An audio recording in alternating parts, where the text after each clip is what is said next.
అందరికీ నమస్కారం. జై శ్రీరామ్. మీ నటేశ్వర్ న్యాయవాది.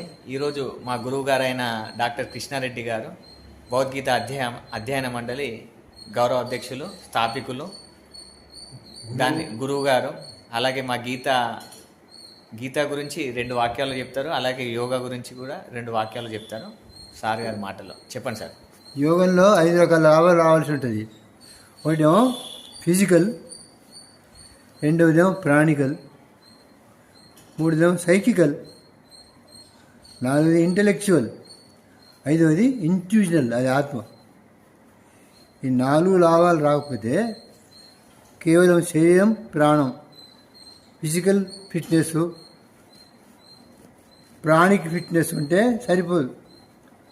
అట్లా ఉన్నోళ్ళు ప్రపంచంలో చాలామంది ఉండి నేరస్తులు ఏమంటారు వాళ్ళు, క్రిమినల్స్ అయిపోయింది.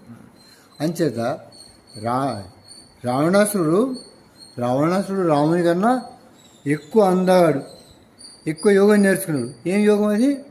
Physical and pranic. Mental, intellectual లేదు మన దగ్గర. అందుకని చెడిపోయింది. అందుకని ఏదైనా వ్యాయామం చేస్తే, ఏదైనా ఆధ్యాత్మిక సాధనలు చేస్తే 5 కోణాల్లో మనం గమనించవలసి ఉంటుంది.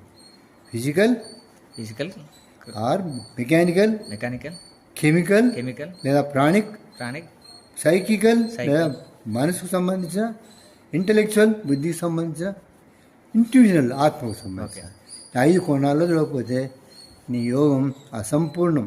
ఓకే. ఇంకోటి గీత గురించి చెప్పండి సార్, 2 వాక్యాలు.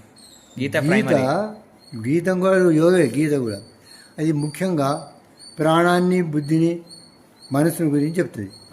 శరీరాన్ని గురించి చెప్తుంది కానీ చాలా తక్కువ చెప్తుంది. ప్రాణం, మనసు, బుద్ధి ఈ 3 సరిగా ఉన్నట్టయితే శరీరం దానికైతే బాగుపడుతుంది.